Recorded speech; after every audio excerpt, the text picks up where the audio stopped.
Welcome back to A Bevy of Bloods for round 14 of the 2023 season.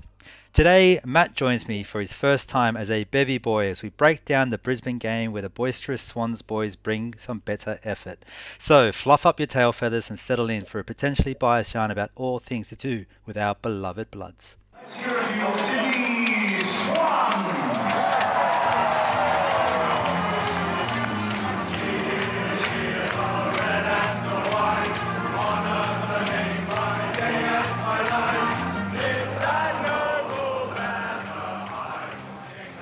Okay, Swans fans, welcome to the podcast, our new Bob brethren, Matt. Welcome. Thanks very much for having me, Chris. I love that use of alliteration in the intro, so well done there. Thank you, mate. It's the only time I can speak properly is when I've written it down for myself. But before we kick off, do you want to give the crowd here a little bit of knowledge about what you are, who you are, and how you love the Bloods? Sure, just very quickly, I've been following the Mighty Bloods ever since I was around probably 6 or 7. My dad was an old South Melbourne supporter who stuck that when they moved up to Sydney. And I started following in around 1986, so they're actually doing quite well then. So I got to see those great years, the Edelstein years, and when Warwick Capper was up and flying in his tight shorts. And I think the first game I went to was the qualifying final against the Fitzroy Lions, and we almost won that. This was in 1986, but we lost by 5 points because Mickey Conlon had a massive final quarter. And pretty much from that time I was hooked, so I've been following it ever since then, seeing the highs and the lows. But yeah, just love them. That's awesome. Are you like me? Do you want to see more tight shorts in the AFL? I want to see it come back. I don't know. It's sort of... Well, Warwick Capper apparently had a theory about why he wore them was because one time he got dacked and his tackle was in a pre-season match or something, his tackle was flying around and he's like, oh, this is never going to happen again. But I think he just wanted tight shorts, to be honest. I think that was just an excuse. But yeah, probably don't want to see a rebirth of a renaissance of the tight shorts. But yeah. I think there's a good sizing of the population that might disagree with you. I think they'd want to have them back, but right. we'll leave that there. Well, welcome for first time, mate. Well, let's smash through this potty. Before we kick off, as always, and I appreciate to everyone who's already done so, please make sure to follow us on Spotify, Apple, like us on your Facebook pages, on Twitter and Instagram. It does make an enormous difference to our podcast. It's doing really well, and we're very appreciative of everyone who has. And so for those who haven't, please just take the extra second, do that if you like it, and let us know all about it. That makes a big difference to us. So, right, let's get stuck into the game. So last Friday, our Sydney Swans were defeated by the Brisbane Lions by, I didn't write this down, calm down Baraza, by 16 points, with the score being 12-9-81 to 13-19-97. So, Matt, do you want to kick off with your first impressions? Yeah, I would. Obviously, very tough assignment. It was always going to be difficult, especially after the Lions got beaten by the Hawks. I guess embarrassed by the Hawks, really, at the MCG. And we know how good the Lions are at the GABBA. They're pretty much the so-called Gabbatoire. They are pretty much unbeatable there, except for in some finals. Over the last couple of years, they pretty much win every match there. So it was going to be a tough assignment with our outs as well. But I thought that we put in a really good showing, especially in the first quarter and a half. And we probably didn't get the score on the board that we really needed to when we were dominating the game. But I think we stuck it out for the whole match, even though the Lions eventually got on top and their class started to show. But I think overall it was one of the more pleasing losses for the year, if we can say that. It's not a bad match to talk about because I think there were some positives in there. And I think, yeah, we can take some things forward from the match. Yeah, I agree with all of that. I was pretty watching the game at the pub, we were all kind of at the end of the game, obviously disappointed that we didn't get up, and we saw we had opportunities to do so, and we didn't necessarily take them. I mean, you can say the same thing about Brisbane with their 19 behinds, but I was very happy with the effort. I felt that some players started really shining through, and we'll get into some of those, but Yeah. yeah, it kind of felt like we were frustratingly closer to a win than we could than ever before Yeah. against such a tight opponent. Some errant kicks, some bad marks, some bouncy stuff, some poor timed 50 meters penalties. Just Yeah. unfortunately didn't get us over the board. Yeah, that's right. I mean, I actually did feel for a while that we could get this match done. Like I had that genuine feeling that we're a good chance to get over the line. I mean, it was early in the match still. It was before half time, but all of those positive signs were there, and even the commentators were really talking about how well we're playing, and that if we maintained that pressure, because we came with a lot of tackling pressure and really we're doing quite well at the clearances as well, and getting the ball inside 50 and dominating actually inside 50s up until that point. So I had a really positive feeling, but I knew that the Lions would always have their moment and they'd always come back. So I didn't get too excited, but I was getting a little bit excited, I've got to say.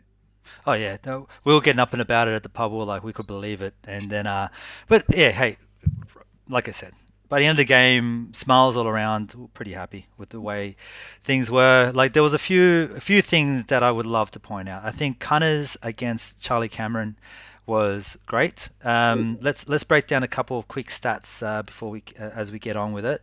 So Charlie Cameron averages about 10.5 disposals per game. He got 7, so -3. He averages 8 kicks per game. He got 3, so that's -5 in that respect. That's like 40%. Handballs, he was just about up. Marks, he typically gets about 3. He got the 1 mark.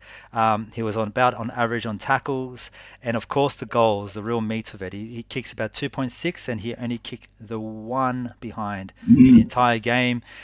Harry Cunningham really did a great number on him. What did you see there, mate? Oh yeah, it was a magnificent performance by Cunners.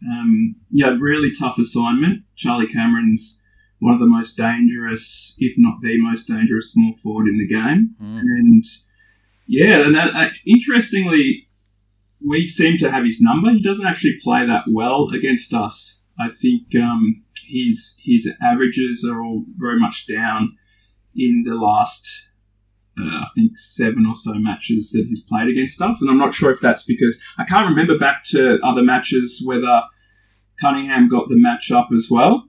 But obviously, I think he's done it at least once before.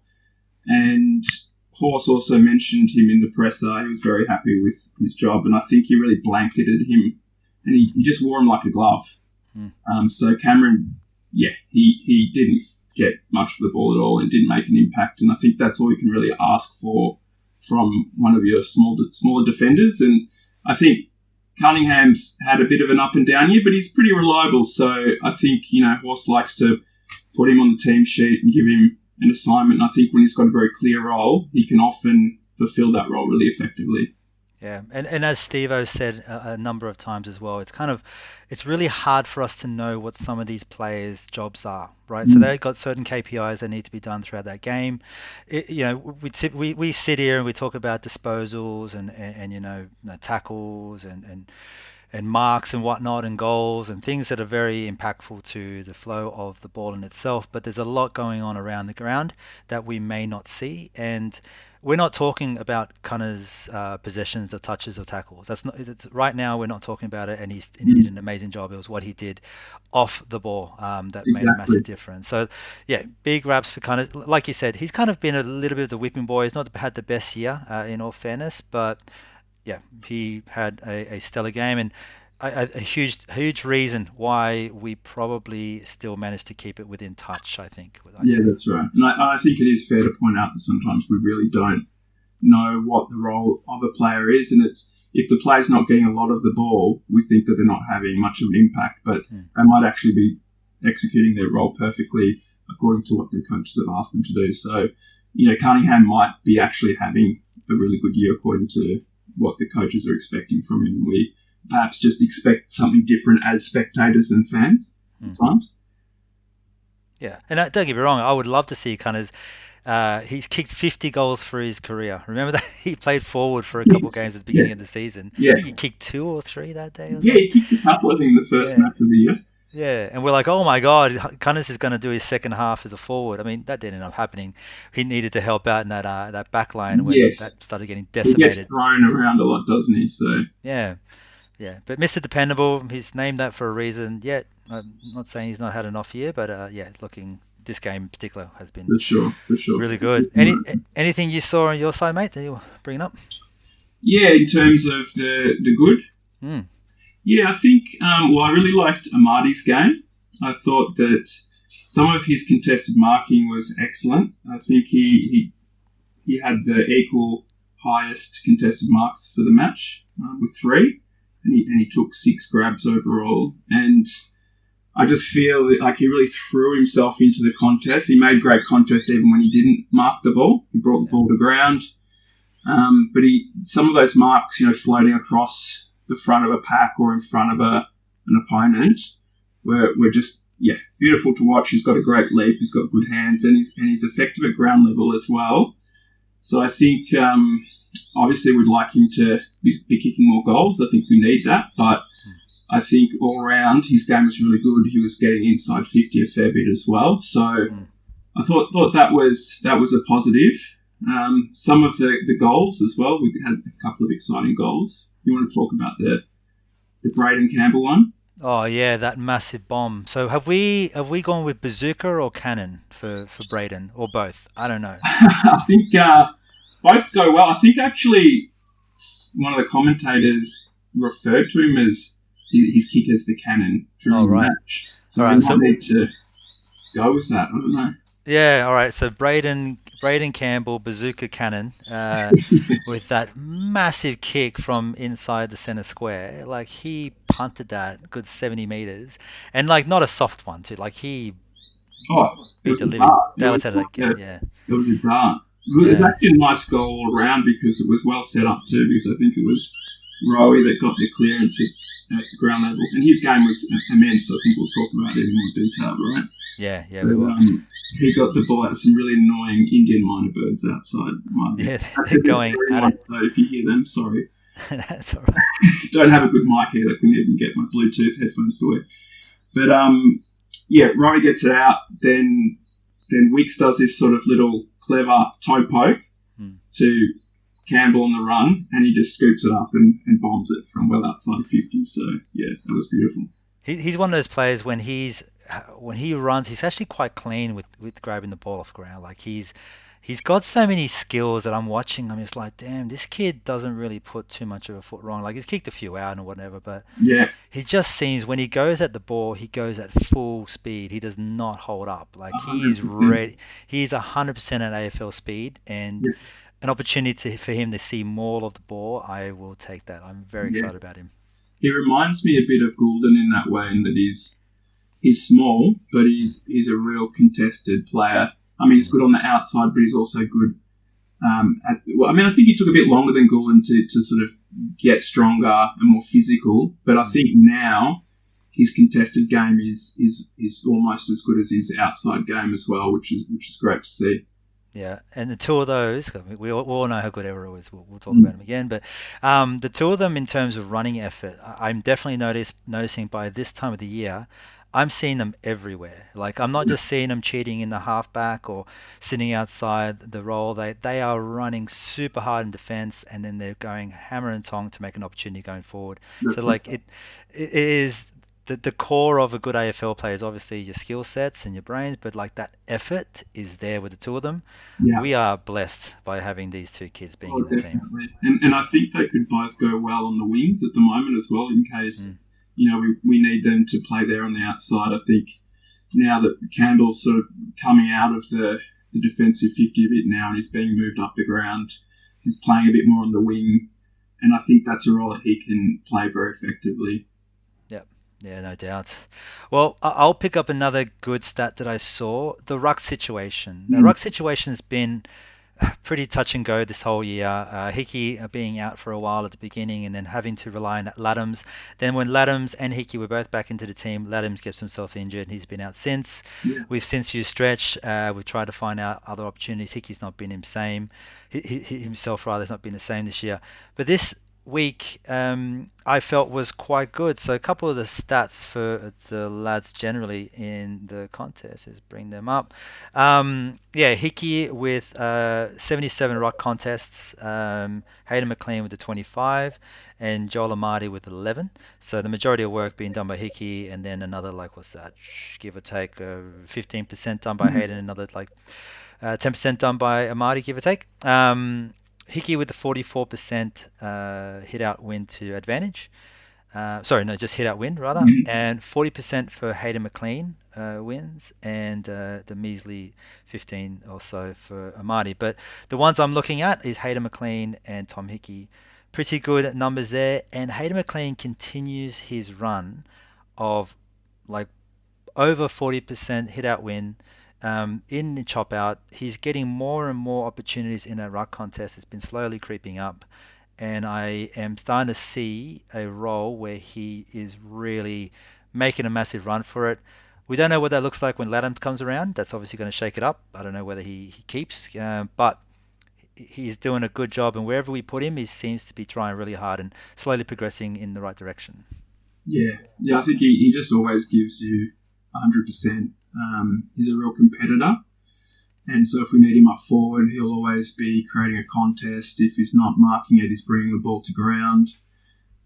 When he's in the ruck, he might be a bit undersized at times, but he really competes hard, and when he gets his hands to the ball, he actually does have very good hands, doesn't he? I think as much as we like to complain about Dermy, he was big on McLean early on. I think he did some coaching with Haydos when he was a junior, saw him develop a bit, and he was big on actually the fact that he was a good ruck and that he had really good hands. So those sort of stats of his sit-outs to advantage kind of bear that out a bit, don't they? Yeah, and it's good to see, and we need the bloody help, right? So, big time. Yeah, desperate for a bit of something there going there. Yeah. Anything else you've got on your 2 points? Yeah.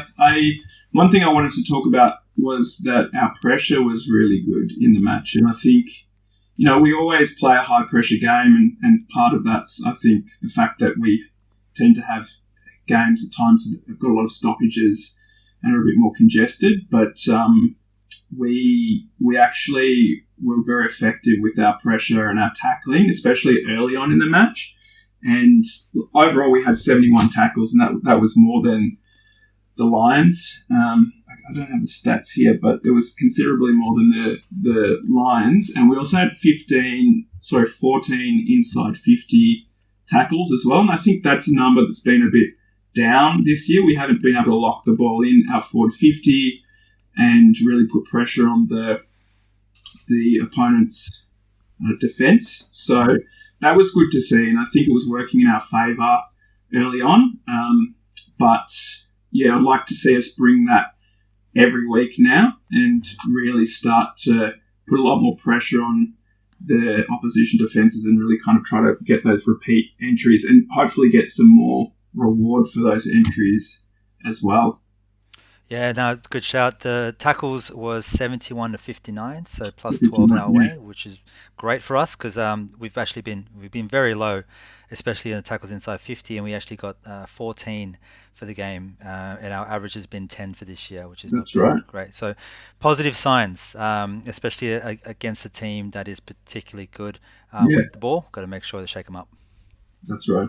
I think, that's what we try to build our game on is pressure. I know that's something that Horse particularly always emphasises, is that our game is built on pressure, and sort of all of the attacking flow and flair is basically built on our defensive foundation. So if we have that pressure game high and where our tackles are effective and we're committing all of our pressure acts and we're just putting a lot of pressure on the ball carrier, then we can force those turnovers, then we can capitalise and score. It's just unfortunate at the moment that we're not really capitalising on our turnovers as much as we'd like to. Yeah, yeah. Going inside 50 is still a problem for us. There's no doubt about it. Definitely. We're still not getting the proper run of it. I think we kicked the efficiency 39%, which is That's right, 39. yeah, which is down from our average for the year's 40 something, 44, 47 or something like Yeah. that. Which is pretty poor anyway. And then we're going in down further again. But it's just Because we're getting the ball in there. I mean, yeah, we had 56 inside 50, so that's decent. They had 66. But you said, as you said, we were at 39% efficiency inside 50, and they were at 53%. So yeah. And I maintain that we're talking about a forward line that's not really gelling, right? yeah, Buddy is in there just slamming out his last stats. Not that he's a guy that's necessarily driven by stats, but it wouldn't surprise me if this year he was. And we've lost Amadi came in, lost him. Logan's been yeah, getting better, lost him. Hayden McLean's been thrown around different parts of the game, depending where we need him. So big raps on him. We've thrown in Francis, who's played his entire career as a backman, and then just got thrown in forward during the VFL for the Swannies because we really had no one else to throw it forward, and we're giving him a shot at yeah. it. And then Papley's been well off the marker. And then Wixie's been out, and we don't really have a whole bunch of other names. Sheether, who was playing a little bit and started getting a bit better, got Yeah. injured, and so we've had a forward line that's just really struggled, man. Like Heaney's been thrown into middle to get him some more of the ball to get some impact around, and so it can only get better, is I guess what I'm suggesting to everyone. Like I think we are at the lowest point of gelling as a forward line. But with some of those young boys, they're going to see a lot more time. So I'm referring to Logan, I'm referring to Buller, Sheila when he comes back. Some of those boys are going to start walking in and start seeing more time. We might start seeing a team that really gels, and I'm excited about that. Those inside 50s efficiencies will start climbing up. Yeah, I think so. And I think part of that's been their changing personnel with, as you said, all those outs that we've had and the sort of movements that we've had to make with players going forward. Even relying on someone like Francis, which isn't ideal. Luckily, we don't really have to do that anymore, although he did end up forward at one point during the match. Yeah, to help out. Took a nice mark, missed the goal, but it's going to be an interesting watch for the rest of the season when we start getting our first choice forward line together. So when Logan's back, it'll be interesting to see what our forward setup looks like because McLean's done a pretty good job while he's been out, and Amadi looks good already after coming back, is sort of picking up that form that he had before he got his injury. And Buller's an interesting one. I think he competed for his first game. He competed quite well. He didn't get much of the ball, but he showed that he's quite physical, and I think he just needs a bit more time just to, I guess, get his fitness up to the level of the AFL and also probably learn our systems as well, our offensive and defensive systems. So, yeah, I think that the future looks pretty good for the rest of the year. Yeah. We're obviously down. We're not necessarily writing off finals yet, but I think if you're a betting man, you would. Yeah. But that's not so much important. Even if we did go through finals, how deep would we get? It's about what are we going to do with what the team we have now, and just being honest with ourselves. We've got some young guys that are looking good, and we probably need to fill it up a bit more in the off season still. So we'll figure that out. Yeah, that's right. One of the things in the bad category was definitely the 50-meter penalties and just the general free kick goals that we give away. Like too often. Let's not talk Saints game because we've gone over that and that was just poor. But just giving away free kicks at the wrong time or the wrong place as far as I'm concerned. Yeah, and I mean I think we kind of probably do have to bring the Saints game, unfortunately, because we've done twice in a row now, and Horse actually did mention that in the presser as well, that it was a similar pattern to last week when we were actually doing well, and then the table started to turn when we gave away some free kicks. Now, I'm not going to say all of those free kicks were our fault, because there were some very iffy umpiring decisions there. But, for example, the glaring one was Wicks, that was clearly a 50 and a reportable offence, and he got 2 weeks, which I think is probably deserved. That was just ill discipline, Hmm. But that just sort of got them back into the game. Some easy, cheap goals. Maybe they'd get back into the game anyway, but it just doesn't help your cause, does it? No, it's just you don't want that. You don't want to give them away, especially when they turn against you in turn, like, with scoreboard pressure. But a young team will probably do that to you. I'd be more upset if it was. I mean, Buddy gives free kicks away Mm. all day long, right? I don't know about the stats, but I wouldn't mind doing it before he retires. But it wouldn't surprise me if he's up there in for and against. He's pretty hilarious in that way. But yeah, it's a bit ill-disciplined. We know how bad we are in free kicks, so we're always at the bottom of the rung every single year. It'd be nice to kind of close it out. The pressure game that we play allows for that. We may be late every now and then and put on the wrong hit, but the ones like Wixie, yeah, like tucking your elbow, mate, that's going to be a reportable offence all day long. It does surprise me though that he gets 2 weeks, yet Cozzy Pickett ran at full pitch and drove his head straight into Bailey Smith, like in the Mm. most egregious format that I've ever seen in my life. He gets 3 weeks though. Like I don't see them being right next to each other, but we'll leave that Yeah. there. Yeah, we'll leave that there. Well, I think the outcome of the Wicks one wasn't that severe. I think it was more just the look. They didn't like the look of it because it was an elbow. Yeah, and it was pretty poor. Like, It as soon was. as you saw it, I was like, yeah, that's one or two, that's for sure. You know what was poor as well was the interpretation of the insufficient attempt, Hmm.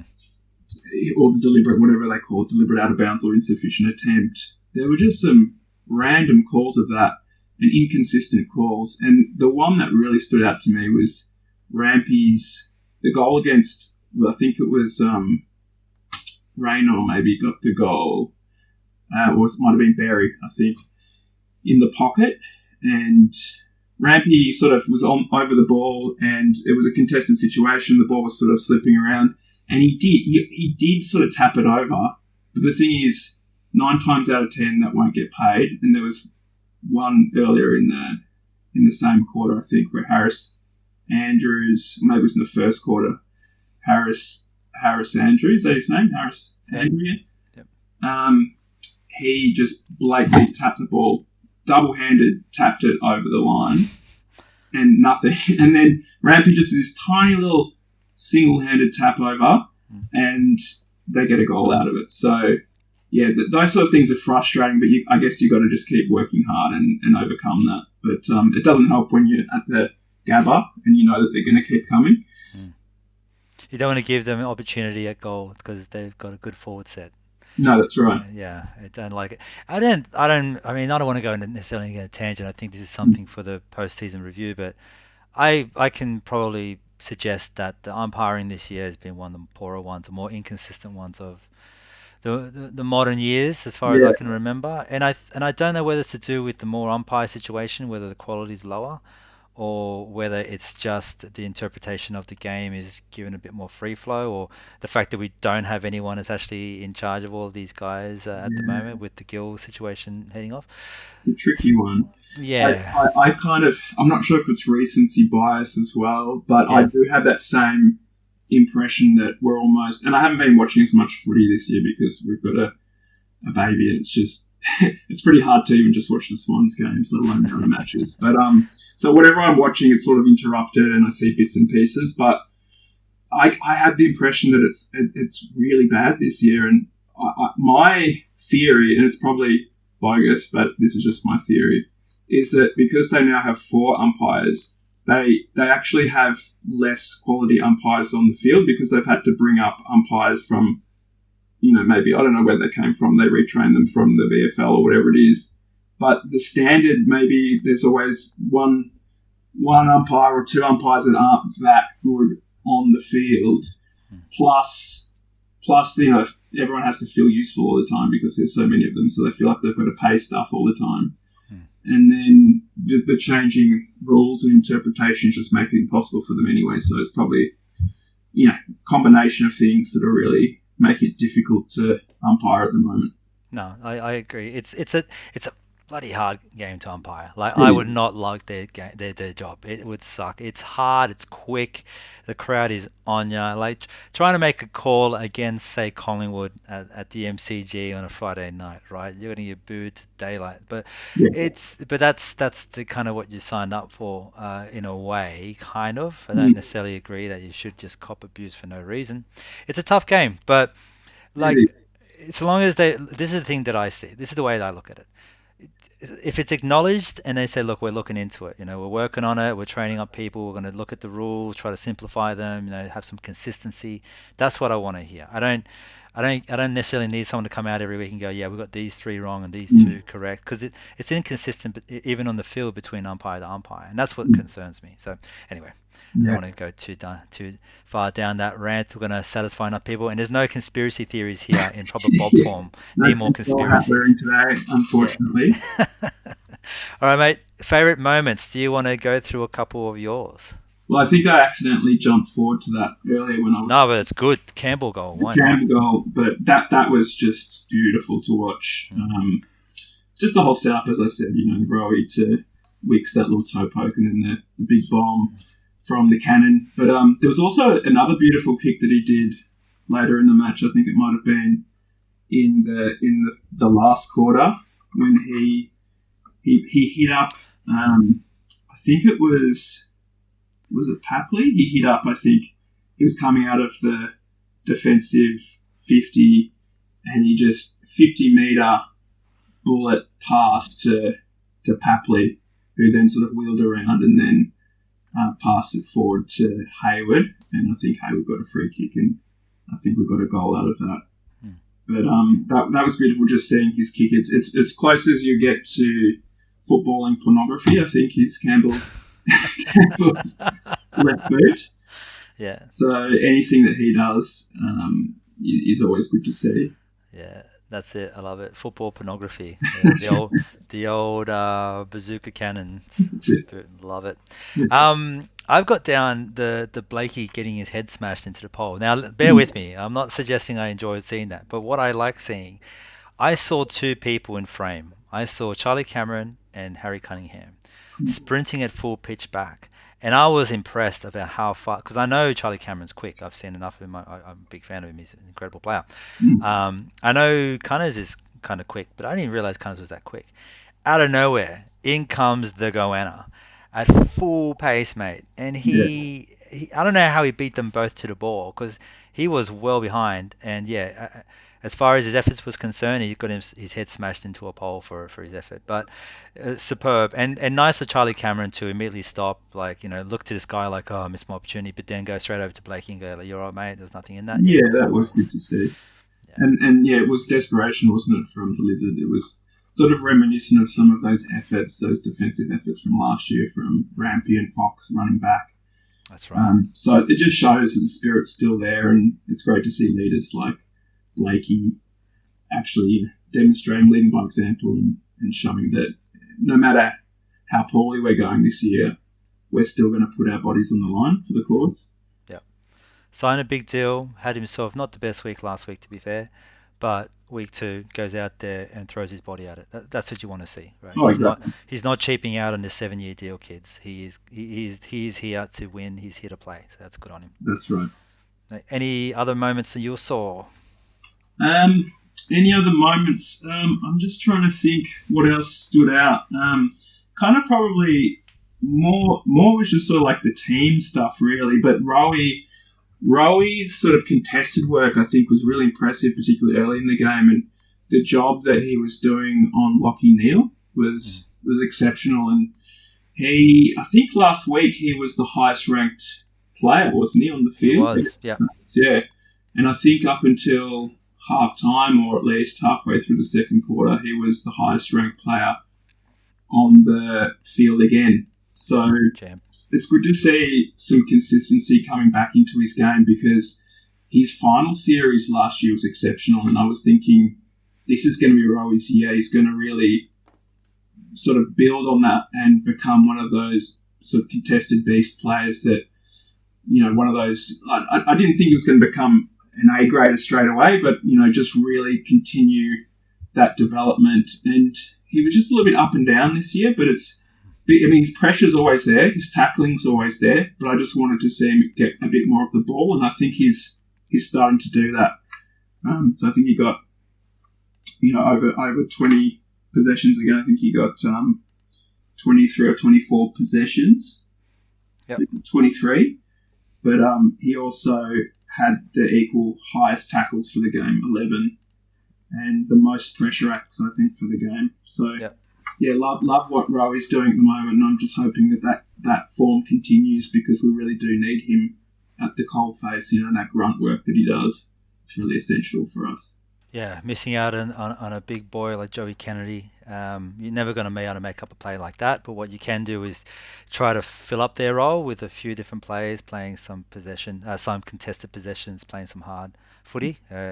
We might be able to create a shadow of him. We'll find out. Yeah, pretty hard to fill his frame, isn't it? So yeah, he's a Herculean individual, JPK. So yeah, the best shoulders in town. Oh yeah, God. Kill for those shoulders. I'm getting hot and flustered thinking about him right now.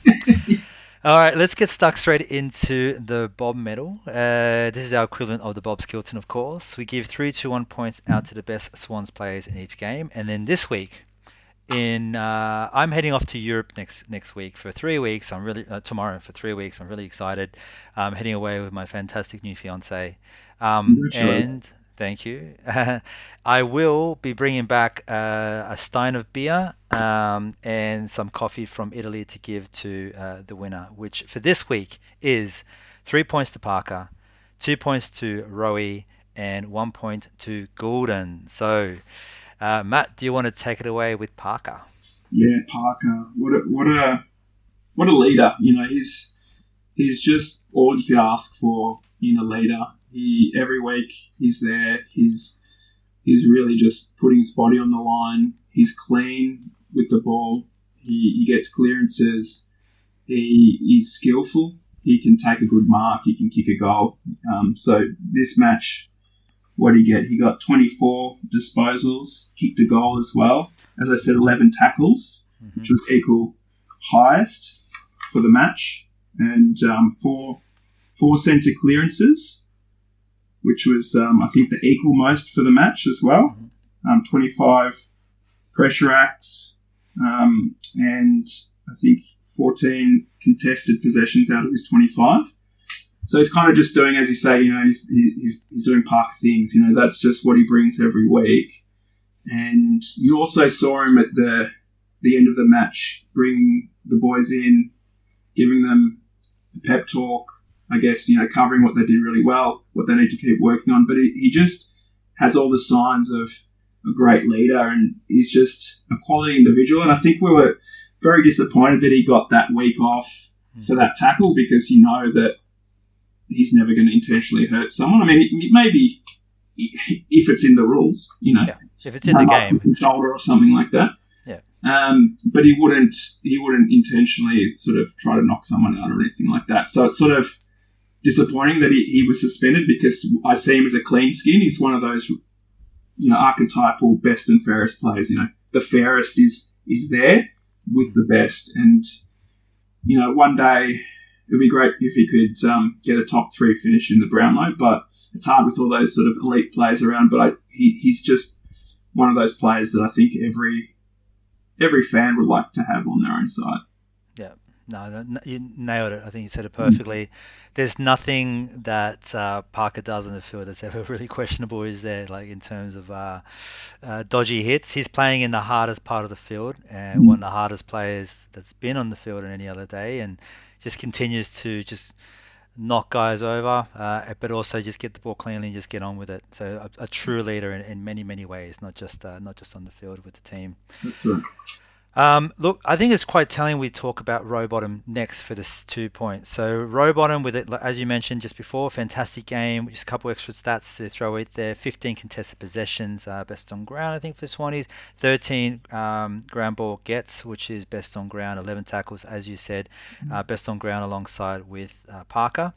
So Last week, without seeing Parker around, it seemed like he was given the license to get more of the ball, to play less pressure, because his game has been, for what you could see, mostly based on pressure. He might get there second. If he's not getting there second, he's plugging in a hole. He's sitting on someone to make sure they don't go forward, and he's made quite a good little career of it in his early days. With the game off last week that Parker had, it seemed that Rowie got licensed to go out there and get your own ball. And he had a stellar of a game. He played really well. He got plenty of the ball, much more than we normally saw. And we saw some really good stuff from him. And again, for this week, as you said, all the stats are showing that he is really doing quite well, managing to get his own ball, also put pressure on 11 tackles, man. That's wild. So this is the question that I had for you. Is this the Sheldrick effect? Is this the fact that we have another hard nut going out there just tackling guys crazy and letting Rowbottom a little bit loose to get some more of his own ball? I think that's an interesting point, that this is something that could start to have an impact with Sheldrick in the side, is that some of that grunt work that Rowie does, I mean, obviously he's going to be still doing that, that's his game, but that sort of dependence on him to get the clearances might be taken off his shoulders a little bit, some of that weight. So Gus, being a clearance beast, being a contested beast, will take some of that pressure off Rowie, and Rowie might be freed up a little bit to start getting a bit more of the ball. I mean, Rowie's never going to be an outside player, but just that inside to outside stuff, he might be able to start getting that into his game a bit more. Also, just getting around the ground a little bit more, and not always having to worry about the defensive side of his game, and starting to sort of work on the attacking side of his game a bit more, which I think, we've seen him score a few goals this year, which has been good. So that might start to emerge a bit more, that he'll start kicking more goals, but also just start getting a bit more uncontested ball as well, potentially. Yeah, I hope so. I've been a big fan of his for years. I think he's great. I think he fits really well, and I think it was quite telling when he told the media once. I think it was at the beginning of this season, perhaps, or maybe no. I think it was like coming into the final season last year, when he basically said, "Look, I know my role is just to tackle. My role is out there to pressure, and that's what I've been doing. I've been focusing on that." So he got given a role, and he's going out to do it. He's a midfielder that doesn't get 20 plus touches, so people just write him off. They're like, "Oh, it's not that good." And yeah, he has the odd errant kick, but to be fair, so did Joey. He wasn't the greatest field kick in the world either. But it's more the fact that he's now probably being given a bit of a license, now that he's nailed down his role in tackles and pressure, that he's being able to now think outside of that. They're starting to give him a little bit more responsibility, and playing against a very good midfield that includes Neil, who's Brownlow, and could compete for Brownlow any given year. It's pretty telling. I'm very happy with the way that he's kind of progressing. Yeah, and to your point, I think he is quite good in front of goal.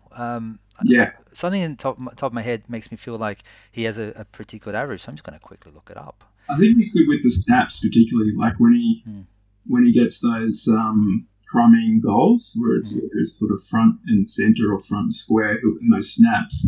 He doesn't seem to miss those. I think he's not as great with his set shots, but that tends to affect a lot of players when they think about it too much, and they might not have a really good goal kicking routine. But yeah, it's funny because I don't think he's a poor kick, but he does sometimes spray the ball a bit. So, and I'm not sure what the cause for that is, whether it's just a technique thing or maybe tiredness, because he does work so hard that sometimes maybe his legs have a bit of too much lactic acid. Great excuses for him. But I love the way he goes about it. And yeah, so 55% kicking average in front of goal, which is not bad, not terrible. But also consider that this is during his junior years. He's only 5 years into it, so but it is what it is. Like he seems to be pretty decent in front of goal, which makes me happy. Yeah. We do forget how young he is. I think he's still 22, or is he 23 now? Oh, good question. Let's have a I think he's 22 still. 22, my goodness. Yeah. What were you doing at 22? Were you playing for the Sydney Swans? I sure as hell wasn't. I was just pickling my body with alcohol, I think. Yeah. I think I was wandering around the streets on a Friday night, not sure who I was at that point. But yeah, that's about what you expect at 22. So Yeah. good on him, mate. And I just I know I'll quickly wrap up with him. Myself and Noddy in particular have been hell bent that I think he's going to be captain one day. Mm, He's just got that mannerism. He's fantastic in front of camera. He's very well dialed. He's very calm. mm, I think Gordon is just a matter of seconds before he's also captain. But mm. I suggest that one day we see Rowie with the big C as well. So Yeah, he's got the leadership vibe to him.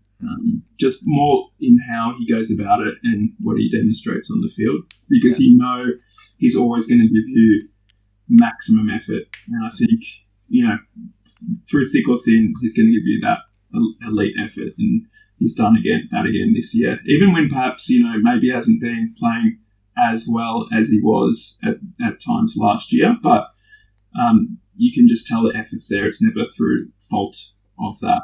yeah. No, Yeah, totally agreed. lack of that. Mm. All right, the row bottom fanboy hour is now officially closed. We will move on to the next fanboy hour, which is Gordon with the 1 point, 27 disposals, 19 of them being kicks, 8 scoring involvements, best for the Swans. This kid is just brilliant. Oh, beautiful. Mate, what did you think about his game? What did you see that you thought should be pointed out? Did you just go through the stats just then? Just a couple of them, but not all of them. Yeah. So best for score involvements with 8, and he also had 484 meters gained. He actually had 6 intercept possessions as well, which goes to that point that you raised earlier of how hard he works. So he works back into defence as well. Scored 2 goals. And I think, that was part of the problem for us in this match, is that we're relying too much on midfielders and wingers and non-forwards to score. We actually need some more marks inside 50 and some of our forwards to kick goals. But the fact that he's scoring goals, one of those was actually from an intercept, I think, where there was a poor kick out and it was sort of like just came straight to him. It was on a platter. But he always finishes, doesn't he? He very rarely misses a goal. And, to have that sort of balance, he's just got a really well-balanced game where it's his contested game strong, his outside uncontested game is really strong. His skills are great, and he can also finish. He can kick a goal. Surprisingly, when I look at his averages for the year, his kicking efficiency is actually a bit lower than the average for a midfielder, which I find surprising, but that might also be because he's often picking off very difficult passes. So it's not like he's going for those easy options. He'll pull the trigger and try to pick, this laser-like pass through traffic. Just showing off, yep. Just showing off, yeah. But were there any other sort of parts of his game that you like, Chris? Yeah, I think, again, I just like his positioning now. I think that kind of outside / wingy kind of role that he's playing is just designed for him. It gives him that extra half a second to make a good decision. He runs as hard as they come, and he's making an impact on both parts of the game, offensively and defensively, which is something that someone like a Stevens is always trouble to do. Like, he's no problem going forward, but going back is a little bit of a struggle, or biggest struggle. But yeah, far out. Like, Gordon's just managing to solidify himself into like a fantastic AFL player in, was that year 3.5 or whatever it ends up being? Yeah. Do we count COVID? So, yeah, I'm just really, really happy. I do want to see him more with the ball, and he's seemingly trying to find a way. I'm just wondering, are they figuring him out? Not figuring him out, sorry. Are they finding ways to limit his touch of the ball? Or is this what we're expecting for his numbers? Because I know he's just been able to crank it every now and then and getting 30 something, 41 against was it Collingwood or whatnot. Yeah, so I don't know what he's got ahead of him, but he can always do it, right? 39 was the maximum he's gotten, but yeah, he can do a lot with it. So I don't know whether they're figuring him out, but he's out there. Yeah, and it's still hard to know exactly where he's going to play his best footy. I think he probably does have to go into the middle eventually a bit more than what he is now. So how many? He had like 7 centre bounce attendances this game, but he has had. That's been increasing over the year because we required him to go inside when some of our mids went down and we lost Mills, for example. But we kind of like him on the wing, don't we? So it's sort of you rob Peter to play Paul, or no, rob Peter to pay Paul, I think it is, isn't it? Don't ask me. I'm the worst at these things. I'm so bad at these silly idiomatic expressions. Yeah. But it would be great having 2 of him, wouldn't it? You'd have one on the inside, one on the outside, on the wing, and then problem solved. Yeah, exactly. He's an absolute gun. He is probably the number one. I think the most fanned over player in the team outside of, say, Millsy and Parker, right? And even then, I'd put a question mark over it because there's not a single Swans fan that even questions him. Like, there's just like, yeah, he's a gun. He's so exciting, and you can totally understand why. He's 3 seasons in, and he's as dominant as he is, and as exciting as he is, and the quality of play that he's doing. He's not cheaping it out. He's not getting these cheap halfback numbers up. It's work and effort. And it's not lost on Swans fans. So big career ahead. Mate, let's go down to notable players. Any other players that you felt didn't get any biscuits or coffee beans or steins of beer, but probably deserved a bit of love? Yeah, I mean, we've mentioned a couple of them. For example, Campbell and Amati. So Campbell had the 519 metres gain, which was, I think, 3rd for both, across the whole match for both teams. And yeah, those couple. I got one goal in the end? But yeah, he was great. Marty with his contested marking, so with equal first contested marks with 3, and had 7 inside 50s, which was actually equal first for the whole match as well. He had about 350 metres gained as well. And yeah, Blakey, I think, also did quite well with his intercept possessions and cracking his head into the post. Yeah, good on you, Blakey. Head is hard to come. Well, speaking of hard heads, hey, Sheldrick, I think he's going pretty well. The Beef the Beef is a killer. He, coming into the game, second game playing pure inside, and you can see why people are excited about it. He's pretty tough. He's hard as a cat's head. What? Isn't he? That's what Kenny Beatson referred to him as when we drafted him. So I'm not sure if that was the only KPI for his drafting, but yeah, just means that he's very, very tough because apparently cats have super tough heads. I've got a cat.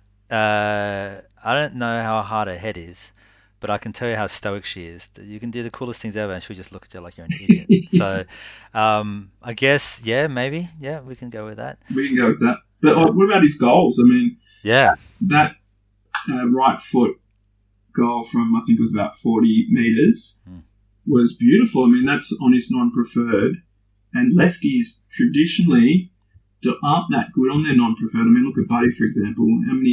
How many times has he kicked it on his right foot? Well, the whole AFL makes a big deal out of every time he does, so it can't be that too many, But little Beef is just bombing them from 40 on his right foot, so yeah, he's showing he's very skillful as well. Yeah, the Beef is getting it inside, outside, doing a good job. And like I said, we've all known that what we've been missing is another insider, another tough insider. Definitely huge hole in ground, and even exemplified when we didn't have a backline, so we had to throw Millsy outside to go half back, and then of course that we had to the blaring hole was even more obvious.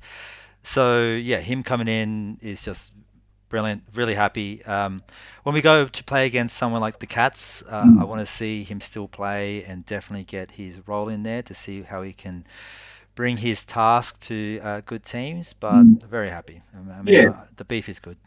And he keeps his place. I mean, he's just going to go from strength to strength with some continuity in his game. And yeah, he's spending time with which we all want to see in the middle. So yeah, that's going to be great for his development. Yep, exactly. Perfect. So Kinnear Beatson with the cat's head, hard as a cat's head. All Yeah, of these sayings by footballers, like I've never heard many of them. Like the other one that was last year was what was it? The no duck, no dinner. How was it? All dinner, no duck. yeah, Was that it? all duck, no dinner. All duck, no dinner. Thank you. I'm assuming that means they don't do things, but I still don't quite get it. But they bashed the guy over for saying it, and I don't know what it means. Yeah, Um, but yeah, hard as a cat's head. All right, Kinnear, we'll take it. Yeah, yeah, I think it sums up and defines Gus quite yeah, well. yeah. Awesome. Well, look, post game, we've got a couple bit of news to go here. So Blakey slammed his head into the thing, went down for HIA protocol, came back and played the rest of the game. I didn't hear anything else. Do you know of anything else that happened that we No, should be I worried think about? no. I mean, it didn't look good. I was Mm, really worried for Blakey because that looked like potential neck injury as well. mm, But yeah, he might have some bruising there. So hopefully, no delayed concussion mm. symptoms. I mean, that would be the worst thing. But yeah, positively, I don't think there were any other injuries out of the game. Yeah. So I think was it Heaney sitting out the game for delayed concussion as well. Yeah, The same things happened to Fox, Foxy, yeah, and Hickey, Hickey, yeah. yeah. So this got me thinking, and again, we love our conspiracy theories in this channel, so we're all about it. Let's go hit pause, put on your aluminium foil hat, and then hit play as I kick off. Um, the delay concussions, it got me thinking that with what's happening with Paddy, and I can totally understand why Paddy may never play again, and that's perfectly okay, right? I'm pointing Mm. that out there, and I say for his own health, he's got to make that decision, and he can take as much time as he needs to make that decision. There's no questions asked. If there's a Swans fan in the world that doesn't agree with me, they're broken, right? Don't listen to Mm. them. Tommy McCartan, of course, still sitting out with concussion. We don't know what's happening with him. We don't really have much of an update they give us.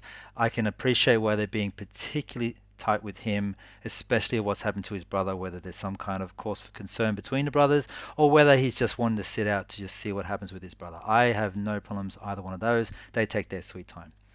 Um, but it also got me thinking that the doctor's under a lot of pressure. The Swans doctor in particular is under a lot of pressure because we probably know that something's going to happen to Paddy on his way out, right? Mm. And it's already been said that doctors are really upset with the way that the AFL has approached this because they're kind of washing their hands of it and suggesting that the doctors had something to do with it, like it's up to the doctors. The doctors tell us what to do and we supply by them. So it wouldn't surprise me if the Swans doctor is being particularly trigger happy when it Mm. comes to applying delay concussions. Not that I disagree, but I'm just saying I wonder whether this is part of the reason why we've seen players kind of hitting out on and off, whether our doctors being really really full on about or making sure that no one hits the field that shouldn't have and even questionable about it. What do you think, Matt? Are you on board, or are you Yeah, are you taking your aluminium foil slowly off and then walking into the distance?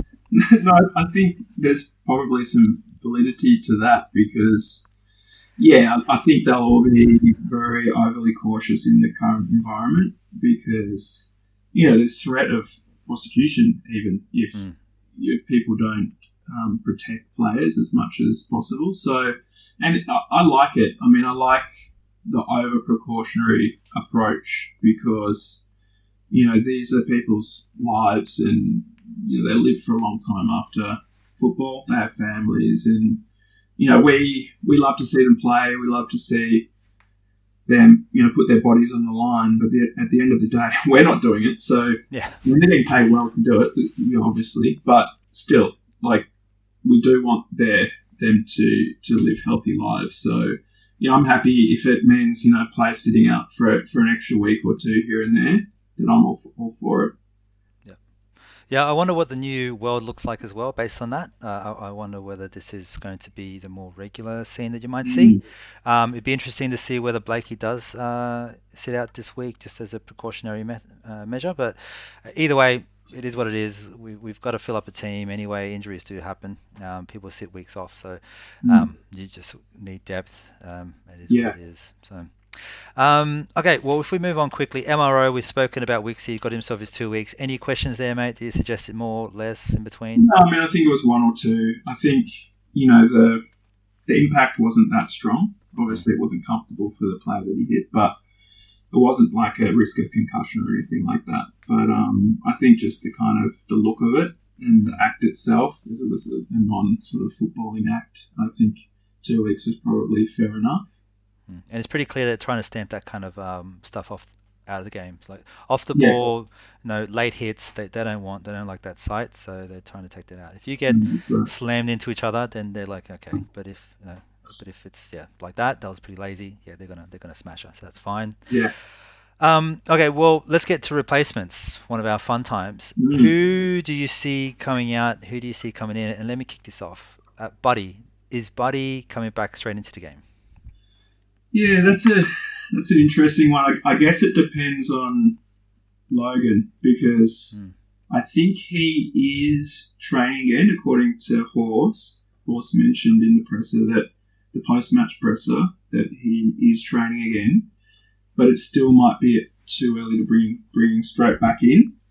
I think if he was coming in, then Buddy could potentially miss another week, but Buller probably, now that he's got a taste of senior footy, he might go back to the VFL just to work on his craft a bit, Mhm. and Buddy might come back in if Logan's not ready. Yep. Okay. And do you see Buddy's week off that he had as being a legitimate week off because of injury, or like me, I suspect that they were just going to give him a rest anyway, and they're saying it's injury, or it's effectively admitted, and they're saying it's injury to just keep the media out of the equation. Yeah, I think it probably was just a resting type scenario because why would he, if he was seriously injured, why would he fly up to the GABBA to watch the game? Hmm.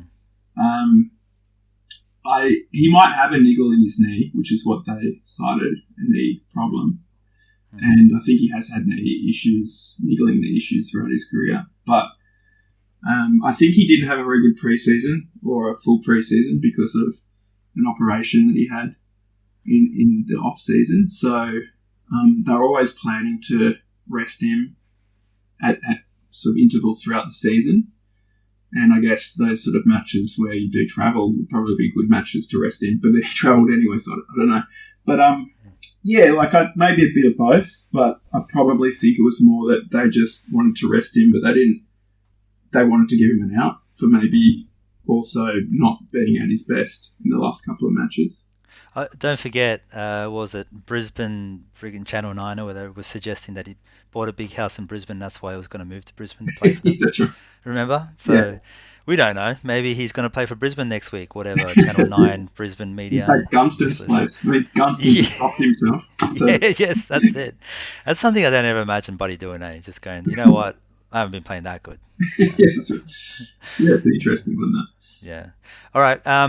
So a couple of other players we might have coming in. So we don't know anything about Tommy, as we said, but we've been suggesting that he's any second now. We don't know. Mm. Logan, we've spoken about whether he comes on or not. He's close-ish from understanding. Heaney, you imagine, walk straight in Yeah, to throw in there.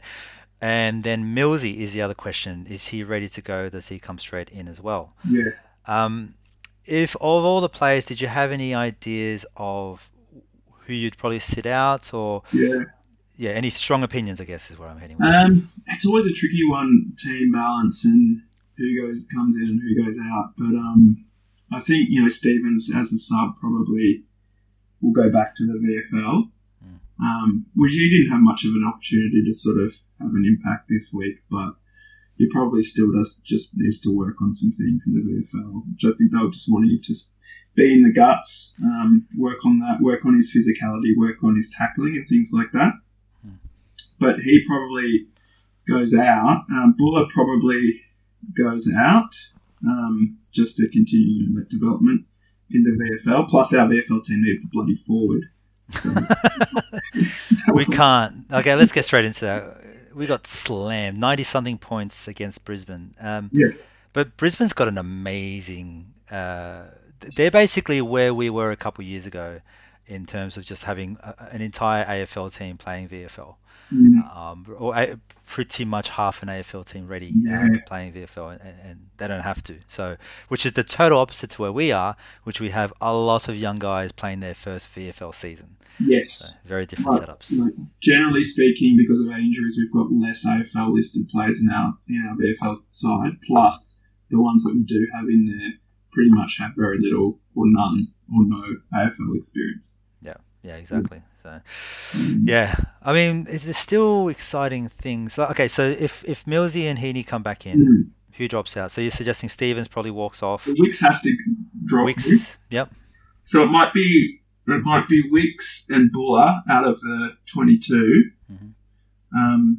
If someone was a bit at risk of missing out, it could be someone like J-Mac, because we've got some coverage on the wings. If we've got Campbell and Gordon on the wings, and J-Mac's been a little bit, Juzzy's been a little bit inconsistent this year, but he was sort of working his way back into some form, but didn't do a lot, particularly in the second half of this match. So he's one that could potentially miss. But yeah, like, how many do you bring in at once? That's the thing. So, he wouldn't be, he's not underdone, because he just missed the 1 week. Yep. Mills, Logan and T-Mac could all potentially be a bit underdone. Maybe more so Logan. He might need a bit more time. So I wouldn't think we'd bring in more than 2 or 3 at any one time of those players that have missed quite a lot of football. It probably makes sense, and probably sit a couple of them into the VFL just to run their legs over for half a game to remember the speed of it all. So Tommy sat out for 9 weeks now. So it's been a long time. He probably needs a game to rest off. But he's probably also been able to do a bit more work on the track than, say, someone like Logan with his ankle injury. Good point. Good point. Well, we are playing against the Eagles at the SCG. I'm unhappy that I will miss it. And as Noddy said, if this team doesn't win against the Eagles, do we start tanking and going for Harley Reid? That's right. I mean, surely we get it done at our... we haven't played well at the SCG this year, but surely we get it done with getting some of our troops back and the Eagles severely struggling. Like, we're competitive, we're still competitive. We haven't been losing by very much when we do lose. Our percentage is pretty good. It's like 98 or something like that. Whereas the Eagles are on 51%. That's almost like under 10 sort of percentage. Yeah, exactly. I mean, you're right. I mean, let's look at the ladder. Like, Port Adelaide coming first. They beat us by only that tiny little margin. A freaking kick at the goal, kick at the siren there. Poor Ollie couldn't get it done at the end of the game with those sore legs. Collingwood, we held off pretty well for half a game, I felt. Let's not talk about the Ds. Brisbane, we played pretty well against them. Yeah. St Kilda, we played pretty well against them. Yeah, could have gone the other way that much. Yeah, exactly. So I think for the most part, I'm pretty content of the way we've been going. So playing against the last placed Eagles is going to be I'm going to be more nervous about this game than others, because at some point they have to do something right. Is it going to be this week? I don't know. Yeah, it's just because of the potential embarrassment that might come from it. But I can't actually even share anything about the Eagles because I just haven't really been watching them play at all. Oh, so, what's the point? It's a tough watch, and it's actually bad for the integrity of the competition at the moment. So it would be very dire if we lost to the Eagles. So I don't see that happening. Yeah. How do you feel about people suggesting that they should get a priority pick? No. They've mismanaged their list. Yeah.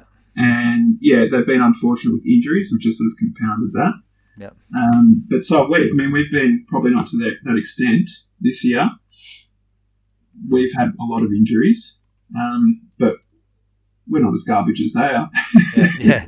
I mean, I don't understand. Like, I can appreciate the argument with someone like, oh, North Melbourne need one. I don't like it. I would say no, Yeah. of course not. Like, why do they deserve the one? They've just mismanaged their entire club. Mm. Same with Hawthorn. You held on to your old guys too long. West Mm. Coast the same. Like, they won the competition 5 years ago. Why are we giving them a priority pick now? Yeah, Like, exactly. there's not like they've been in dire straits for 30 years. They've just No, been and they're one ordinary of the for most 2 years. powerful. Yeah, and they're one of the wealthiest and most powerful clubs, really, because Yeah. they've got a massive fan base and massive membership base, and they've got great facilities. It's not fair to compare them to North, for example, who've been really struggling financially and with their support levels from Yeah. fans. So they've just got a naturally smaller supporter base anyway, North, and they've been doing poorly for a number of years now. So the priority pick made more sense with Kangas. I wouldn't like to see it for the Eagles. Yep, no, I agree. And I also don't want the Kangas to get anything for booing Goodsy at his last game. Suffering your jocks. See you at last place, guys. All the best here. Yeah. Yeah, Cool. how's Clarkson going for you? Anyway, I'll stop. I'm very passionately against them altogether. Fair Mate, enough. I don't give tips. I don't do it since the Bombers game last year. Do you want to give any tips for the game? No, but I guess what would we be happy with in terms of a win? Obviously, we're not accepting a loss, but for a win, what are we happy with in terms of the differential? It's not for me. It's not necessarily differential, although I will squirm if we get anything under 40. Okay, Yeah, so let okay. I guess this answered your question, but it's more the yeah, effort yeah. around the quality of play, the linking play. Basically, this is a team that is not good at all Mm, in the AFL footy. We should be running circles around them, and that's what I want to see. I want to see the same team that put it up to Carlton, St Kilda, and Brisbane. That mm. same quality team against the Eagles. That's where I would stand. Yeah, yeah, me too. Just that consistency of effort, and I think that's what we've been struggling with is just a four-quarter consistent effort. Where like the effort's been there, but the execution just breaks down Mm. at different stages, and some of the basics we're not doing well at times during games, and we're giving opposition easy goals through stupid free kicks and things like this. So we just want to see a kind of cohesive four-quarter effort, don't we? Yep, yep, Yeah. 100%. Well, that's the one there. So with no tips from either of us, but basically we should get up. Is the commentary here. Yes. Wrapping up to one last thing, I went to watch the footy on Friday night at the Tudor, and the Tudor's in Redfern for anyone interested. So if there's any Swans fans out there, Sydney side, that are interested in watching a game somewhere, I can guarantee to you that Bruce and the Tudor in Redfern is a fantastic AFL venue. They show all of the games. They make sure that the sound is on, the heat is on, everything flags are up, your beer specials are going, everything is set up really nicely.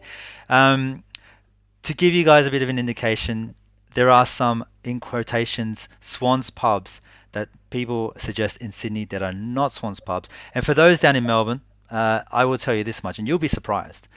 If you go into a pub in Sydney and ask for the AFL to be put on, that's an argument in itself. Secondly, if you ask for the sound to get put on, that's another argument that they'll probably suggest no to. That's the dire state of things in Sydney still, however many years later, that we are still dealing with. Mm. So to have a pub that is going to guarantee put it on, not only put it on, you'll be surrounded by Swans fans. They'll all be dressed up, and you'll get the big screen, big TV, good food and drinks, everything going on. The Tudor at Redfern is fantastic. I was there with Sandra, Super Swans fan Sandra, on Friday night, and we had a ball of a time.